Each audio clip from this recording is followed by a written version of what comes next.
बिस्मिल्लाहिर्रहमानिर्रहीम। अब हम ग्रेन्युलेशन का प्रोसेस पढ़ते हैं कि ग्रेन्यूल्स किस तरह बनाए जाते हैं। आपने दो मेथड्स जो है वो यूज करने हैं, वेट मेथड और ड्राई मेथड, या वेट ग्रेन्युलेशन मेथड या ड्राई ग्रेन्युलेशन मेथड। याद रखिएगा, जब आप लोग टैबलेट के चैप्टर में जाएंगे वहां पर ये लफ्ज ग्रेन्युलेशन का आ जाएगा, तो वहां पर आपको फिर दोबारा नहीं पढ़ाया जाएगा, क्योंकि आप यहाँ पर ऑलरेडी आप पढ़ चुके हैं। तो टेबलेट के मैन्युफैक्चर में ये आ जाएगा। अच्छा, ग्रेन्युलेशन प्रोसेस में ग्रेन्यूल्स बनाते वक्त पहला है वेट मेथड। सबसे ज्यादा ये वेट मेथड इस्तेमाल होता है। आ, इसमें चूंकि वाटर का इस्तेमाल होता है, मॉइस्चर का इस्तेमाल होता है, लिहाजा वो ड्रग्स जिनको मॉइस्चर से नहीं लगता, जो मॉइस्चर की वजह से खराब होते हैं, जो मॉइस्चर सेंसिटिव होते हैं, वो इस मेथड में नहीं आ सकते हैं। या वो ड्रग्स जिसको हीट से जो जो हीट से खराब हो जाते हैं, वो भी इस वेट मेथड में नहीं आ सकते हैं। तो सिर्फ इन दो उसकी वजह से कुछ ड्रग ऐसे हैं कि हम उसको फिर ड्राई मेथड में ले जाते हैं। ड्राई मेथड में ये कि वहां पर हीट और मॉइस्चर का इस्तेमाल नहीं होता। सो ये वजह है कि दो अलग मेथड आपको नजर आ रहा है। वेट मेथड में हम क्या करते हैं, आपका पाउडर ले लेते हैं, जो जो पाउडर आपको चाहिए, जो जो पाउडर है उसको मेजर करते हैं प्रॉपर कि इतना इतना पाउडर आपने ले लिया। आम, अगर जरूरत है तो मिक्स कर लेते हैं, जितने भी पाउडर है आप मिक्स कर लेते हैं। उसके बाद जो काम की बात है वो ये है कि इनके अंदर हम लोग वाटर या इथेनॉल या एसीटोन या मिथेनॉल ये ऐड करते हैं इसके साथ, ताकि गीला हो जाए पाउडर। वेट का लफ्ज भी यहाँ पे इस्तेमाल होता है।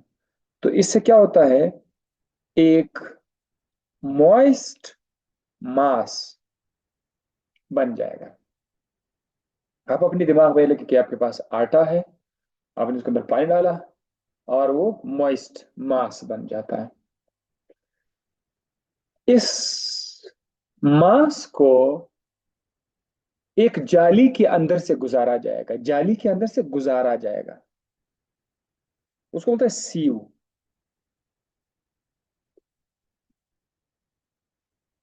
उससे क्या होगा, उस जाली से गुजरने के बाद वो जो पहले एक मॉइस्ट मास था, उससे आपको गीले ग्रेन्यूल्स बन जाएंगे जाली से गुजरते वक्त।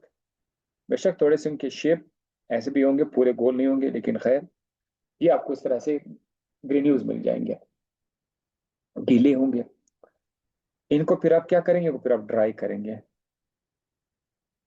जब ये ड्राई हो जाते हैं, खुश्क हो जाते हैं, तो एक बार फिर उसको जाली से पास करते हैं। जाली सीव ऐसा है जिसके अंदर सुराख होते हैं, तो मैश साइज बोलते हैं, मैश साइज। मुख्तलिफ किस्म की जाली होती है, इसका सुराख इतना है, इसका सुराख इतना है। डिपेंड करता है आपको कितना कितना साइज वाला ग्रेन्यूल चाहिए। तो ये जो अब इसके अंदर से आप गुजारा था, एक तो अगर ग्रेन्यूल के आसपास कोई एक्स्ट्रा चीजें चिपक गई हुई वो निकल जाएंगी, और ग्रेन्यूल जो एक खास साइज वाला है वो आपको मिल जाएगा। तो ये सीव की करके फाइनल आपको जो ग्रेन्यूल मिल जाएंगे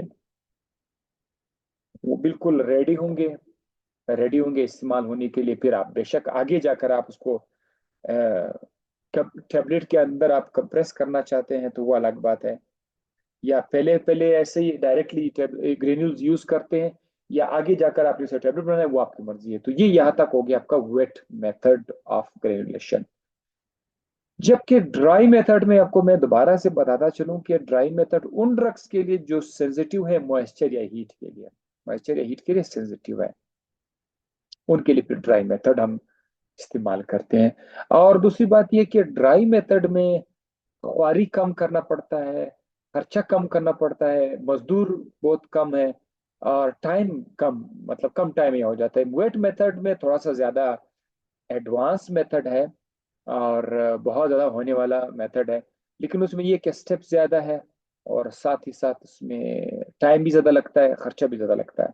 तो ये ड्राई मेथड थोड़ा सा इकोनॉमिकल है, लेकिन ये है कि आप हर ड्रग के लिए आप इसको इस्तेमाल नहीं कर सकते, या इसकी भी अपनी लिमिटेशंस हैं। इससे भी जो आपको ग्रेन्यूल्स मिल जाते हैं वो उस क्वालिटी के नहीं होंगे जैसे कि वेट मेथड के होंगे। तो बहरहाल ड्राई मेथड में हम क्या करते हैं, हम पाउडर लेते हैं, जो भी पाउडर है पाउडर ले लेते हैं, फिर से उसी तरह से या मिक्स करते हैं। आ, अगर दो तीन तरह के पाउडर है तो उसको आपस में मिक्स मिक्स कर लेते हैं। अब इन पाउडर को गीला नहीं किया जाएगा, इनको एज सच खुश्क हालत में कंप्रेस किया जाएगा, दबाया जाएगा, कंप्रेस, दबाया जाता है, कंप्रेस किया जाता है, ताकि इससे दो तरह के हार्ड स्ट्रक्चर मिल जाए, दो तरह के हार्ड स्ट्रक्चर मिल जाए। या तो वो बिल्कुल एक बड़े टेबलेट की तरह होगा, या तो बड़े टेबलेट की, जिसको हम लोग स्लग बोलते हैं यहाँ पर, ये देखो, लार्ज टेबलेट, स्लग, इसे बड़ा टेबलेट होगा स्लग के नाम से। या फिर वो उससे लंबे लंबे शीट्स बनाएंगे हम लोग। तो ये दोनों कहाँ क्या है, ये पाउडर को आपने दबाया, ठीक है, दबा के आपने उसे शीट बना लिया। अब इन शीट को या स्लग्स को, जो भी है, अच्छा इसको वैसे स्लगिंग मेथड भी कहा जाता है, ड्राई मेथड को स्लगिंग मेथड भी कहा जाता है। तो ये स्लग्स की वजह से, स्लग हम बड़े बड़े टेबलेट बनाते हैं, फिर इनको तोड़ा जाता है वापस, ब्रेक किया जाता है, इन इन दोनों को क्या है, ब्रेक किया जाता है। जब आप उसको ब्रेक करोगे तो जाहिर है, चाहे स्लग था या शीट था, उससे आपको छोटे छोटे टुकड़े मिल जाएंगे, छोटे छोटे टुकड़े आपको मिल जाएंगे, छोटे छोटे टुकड़े आपको मिल जाएंगे, लेकिन इनका प्रॉपर साइज नहीं होगा। तो आप उसको सीव से पास कर लेते हैं, जैसे जाली से, जब कुछ आप हवा भी जाली की जरूरत है, सीव से आप पास कर लेते हैं, ताकि एक तो उसका प्रॉपर शक्ल उसको मिल जाए, और इनका एक प्रॉपर साइज भी हो जाए। तो यहाँ पर आपको जो ग्रेन्यूल मिलेगा, इसमें और कोई एक्स्ट्रा स्टेप नहीं है, आपके पास ग्रेन्यूल रेडी है। मतलब बड़े बड़े शीट है, खाली उसको तोड़ के ना, तोड़ के जाली से पास करना है, शीट को तोड़ के जाली से पास कर दो, या स्लग्स को तोड़ के जाली से पास करो। कितना छोटा है, स्लग्स को तोड़ो, जाली से पास करो, और ग्रेन्यूल के बाद बन जाएंगे। तो इसमें मेथड स्टेप्स कम है। ये था आपका ग्रेनुलेशन प्रोसेस। अब यहाँ पर वेट ग्रेनुलेशन को थोड़ा सा और मैंने फिर से मतलब वर्ड में लिखा, ग्रेनुलेटिंग फ्लूइड, मतलब वो गीला करने के लिए हम बाकायदा फ्लूइड इस्तेमाल करते हैं। वो वोलेटाइल भी हो सकता है, वो पानी भी हो सकता है, वो एथेनॉल भी हो सकता है, वो प्रोपानॉल भी हो सकता है। ये ग्रेनुलेटिंग फ्लूइड है, वेट ग्रेनुलेशन गीला करने के लिए। हाँ, इसके अगर हम बाइंडर यूज करते हैं, जो मैंने वहां पर नहीं बताया था, बाइंडर हम इसलिए यूज करते हैं, देखो अगर आपका जो पाउडर के जो पार्टिकल्स है ना, ये पाउडर है, ये पाउडर के पार्टिकल्स हैं, पार्टिकल्स पार्टिकल्स पार्टिकल्स पार्टिकल्स। जब आप इन पार्टिकल्स को आपस में मिलाना चाहते हैं, पार्टिकल्स पार्टिकल्स पार्टिकल्स पार्टिकल्स को जब आप मिलाना चाहते हैं, तो इनको आपस में बाइंड होना होगा। इसीलिए हम लोग बाइंडर इस्तेमाल करते हैं, ताकि पार्टिकल आपस में मिल जाए और इनसे हमें एक सिंगल ग्रेन्यूल मिल जाए। ये देखो, ये पार्टिकल आपस में मिल गए, इनसे क्या बना, एक ग्रेन्यूल बन गया।